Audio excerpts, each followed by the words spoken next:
ପୁରୁଣା ବାନ୍ଧଗୁଡ଼ା ପ୍ରଳୟଙ୍କରୀ ଘୂର୍ଣ୍ଣିବାତ୍ୟା को पूरी 44 वर्ष। 1978 मसीहा एप्रिल मास 16 तारिख में घटी घूर्ण्णिबात्या। घूर्ण्णिबात्या प्रभाव में निमिषक मध्य गछलता गाई गोरु और मनीष आकाश उड़ाक लगी।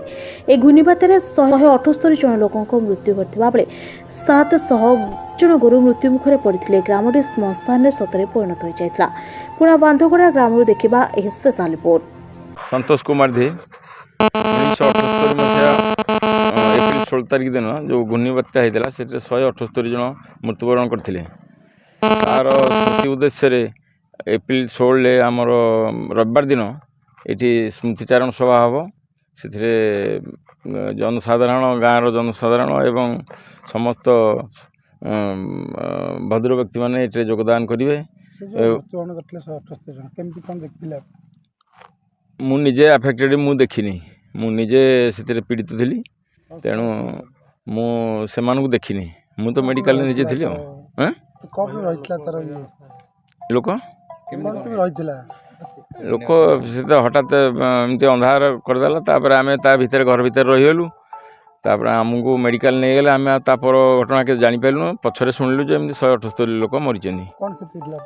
मोर मुंड खंडिया होता हाथ भांगी।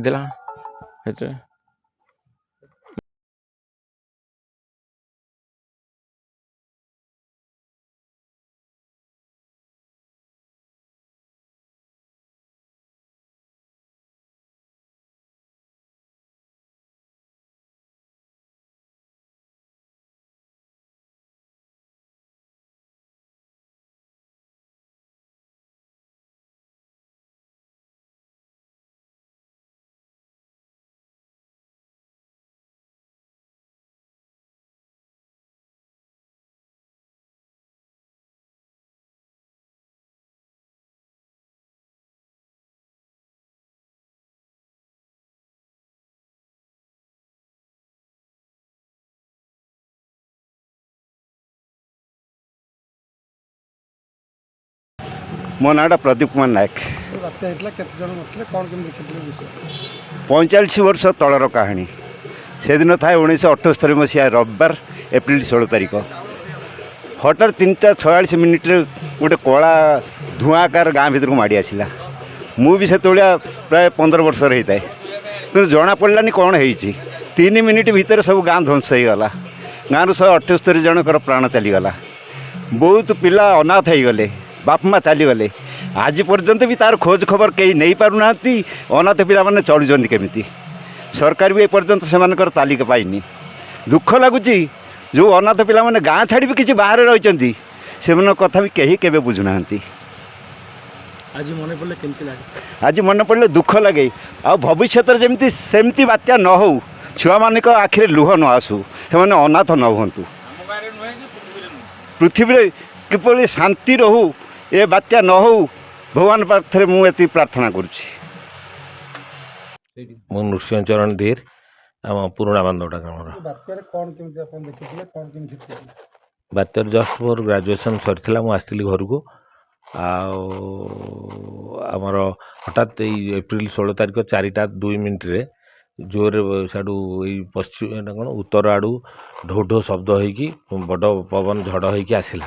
खरा पड़े 2 मिनिट 5 मिनिट भितर फेर जो खरा को सही खरा सब अंधार हो गला। अंधार होला पर सब धूलिसात पर जमती जो खरा को सही खरा होता आ बात्यार बात्यार अनुभूति तो बहुत अनुभूति कहला बेलू तो आखिरे लुह रहू नहीं। से समय दृश्य आम कहले आपण मैंने तो सब जो जन्म होते कि कही होनी जानीपारे जे पुराणा बांधटार घटी कौन। आपन जे देखी से बुझीपार जे न देखी से मिछ बोली भाव जे पुराणा बांधटा गोटे मिछ कथा कही कहते जे गोटे कथा शुणु गाड़ी शगड़ गाड़ी ऊपर उड़िला माछ गुरा ऊपर बाहर पड़े कि आपण मैंने भावे जे गोटे कहानी पर लगुच कि आम निजे अनुभूति मो उपरे गोटे घर पूरा बेकर नड़िया गछटे पड़ता पिठे 7टा जो बड़ पत्थर पड़ता जोटा कि एटा मोर निजर अनुभूति आ से कथा कहला बेलू तो निश्चय दुख लगुच बहुत से कथा भाविला बेलू तेणु या अनुभूति आ कौन।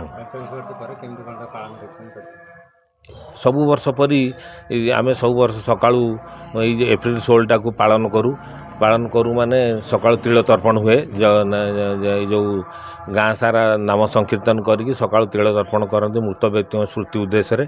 ତାପରେ ସେ ଯେଉଁ ସ୍ମୃତିସ୍ତମ୍ଭ ଆମେ କରାଉଛୁ ସେଇ ସ୍ମୃତିସ୍ତମ୍ଭ ପାଖକୁ ଯାଇକି ସମସ୍ତଙ୍କୁ ପୁଷ୍ପମାଲ୍ୟ ଦେଇ ଯେଉଁମାନେ ମୃତ ବ୍ୟକ୍ତିଙ୍କ ଉଦ୍ଦେଶ୍ୟରେ କରିକି ଏଇଟା ପାଳନ ହଉ। ଯେକୌଣସି ତାପରେ ଆମର ଅତିଥିମାନେ ଯିଏ ଆସନ୍ତି ସିଏ ଯେଉଁ ପୁଷ୍ପମାଲ୍ୟ ଦିଅନ୍ତି ସେଇ ସ୍ମୃତି ତଳରେ।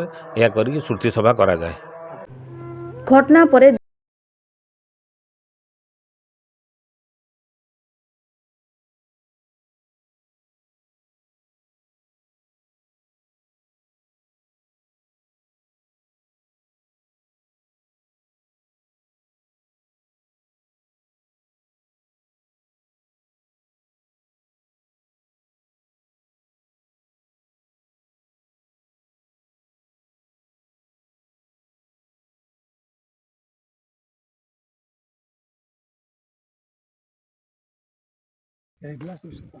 ପୁରୁଣା ବାନ୍ଦବଡ଼ାରେ 1978 ମସିହା ଏପ୍ରିଲ 16 ତାରିଖ ରବିବାର ଦିନ 4ଟା ବେଳେ ଯେଉଁ ଘୂର୍ଣ୍ଣିବାତ୍ୟା ହେଇଥିଲା ସେଥିରେ ଆମ ଗାଁରୁ 178 ଲୋକ ମୃତ୍ୟୁବରଣ କରିଥିଲେ। ସେହି ସ୍ମୃତି ଉଦ୍ଦେଶ୍ୟରେ ସେହି ବର୍ଷଠାରୁ ପ୍ରତିବର୍ଷ ଆମ ଗାଁରେ ଆମ ଗାଁର ସମସ୍ତ ପରିବାର ସମସ୍ତ ସଦସ୍ୟ ଏବଂ ବୁଦ୍ଧିଜୀବୀ ଏବଂ କୀର୍ତ୍ତନ ମଣ୍ଡଳୀର ସମସ୍ତ ଭାଇମାନେ ଏଠି ଫରେଷ୍ଟ ଡିପାର୍ଟମେଣ୍ଟରୁ ଆରମ୍ଭ କରିକି ସରକାରୀ ଯେଉଁ ଅନୁଷ୍ଠାନ ଅଛି ସମସ୍ତଙ୍କ ସହଯୋଗରେ ଏଠି ସ୍ମୃତି ସଭା କରାଯାଏ। ଏ ବର୍ଷ ମଧ୍ୟ ଆସନ୍ତା ରବିବାର 16 ତାରିଖ ଦିନ ସକାଳ 6:30ଟାରୁ ତିଳ ତର୍ପଣ, ତାପରେ ପୁଷ୍ପମାଲ୍ୟ ଅର୍ପଣ କରାଯିବ। ଯେଉଁମାନଙ୍କର ପରିବାରରୁ ମରିଛନ୍ତି ସମସ୍ତେ ସେଠି ପୁଷ୍ପମାଲ୍ୟ ଦେବେ ସ୍ମୃତିସ୍ତମ୍ଭରେ। ତାପରେ ସମୂହ ଦୀପ ପ୍ରଜ୍ୱଳନ କରିବେ ଏବଂ ଶୋକ ସଭା ହେବ ଏବଂ ସନ୍ଧ୍ୟା 5ଟା ସମୟରେ ପଦ୍ମଶ୍ରୀ ବାବା ବଳିଆ ଆମ ଗାଁରେ ଆସିକି ପହଞ୍ଚିବେ ଧନେଇ ଠାକୁରାଣୀଙ୍କ ପାଖରେ। ଗାଁ ଭିତରେ ଆମେ ତାଙ୍କୁ ସମୂହ ସଂକୀର୍ତ୍ତନ କରି ସମସ୍ତେ ସ୍ମୃତିସ୍ତମ୍ଭ ପାଖକୁ ଆମ ଗାଁର ସମସ୍ତ ପରିବାର ସଦସ୍ୟ ସମସ୍ତ ବୁଦ୍ଧିଜୀବୀ ଏ ଅଞ୍ଚଳର ସବୁ ଲୋକ ଏଥିରେ ଯୋଗ ଦେବା ପାଇଁ ଆମେ ଆପଣଙ୍କ ମାଧ୍ୟମରେ ଅନୁରୋଧ କରୁଛୁ। ବାବା ବଳିଆ ହେଉଛନ୍ତି ଜଣେ ବ୍ୟକ୍ତି, ଏଭଳିଆ ବ୍ୟକ୍ତି ଯିଏକି ସିଏ ଆଜି ପର୍ଯ୍ୟନ୍ତ ସନାତନ ଧର୍ମ ଜଗନ୍ନାଥଙ୍କ ସଂସ୍କୃତି ହେଉଛି ତାଙ୍କର ପରିଚୟ। ସିଏ ଆପଣମାନେ ଟିଭି ମାଧ୍ୟମରେ ଦେଖିଥିବେ ଶୁଣିଥିବେ ତାଙ୍କର ପ୍ରବଚନ। ସେ ଗୋଟିଏ କଥା କୁହନ୍ତି, ଆମେ ଗାଁକୁ ଭୁଲିବା ନାହିଁ, ଗାଁର ହେଉଛି ପରିଚୟ, ଆମର ହେଉଛି ମୂଳ ପରିଚୟ। ତାକୁ ଆଧାର କରିକି ଓଡ଼ିଶା ସରକାରଙ୍କ ସୁପାରିଶ କ୍ରମେ 2019 ମସିହାରେ ସେ ପଦ୍ମଶ୍ରୀ ଉପାଧି ପାଇଛନ୍ତି। ଆମ ଗାଁକୁ ଆସିବା ପାଇଁ ଏଇ ଯେଉଁ ଘୂର୍ଣ୍ଣିବାତ୍ୟା ହେଇଥିଲା ଏପ୍ରିଲ 16 ତାରିଖରେ ଏତେ ଲୋକ ମରିଥିଲେ, ତାଙ୍କ ସହିତ ଆମେ ଗାଁର କିଛି ସାଥୀମାନେ ଯାଇଥିଲୁ। ଆଲୋଚନା ବିଷୟ ବେଳେ କହିଲେ ସିଏ ମୁଁ ସେ ଗାଁକୁ ଯିବା ପାଇଁ ମୋର ଇଚ୍ଛା ଅଛି। ଏ ବର୍ଷ ଏପ୍ରିଲ 16କୁ ମୋର ପ୍ରୋଗ୍ରାମ କରିବେ। ତେଣୁ ଆପଣମାନଙ୍କ ମାଧ୍ୟମରେ ମୁଁ ଏ ଅଞ୍ଚଳର ସମସ୍ତ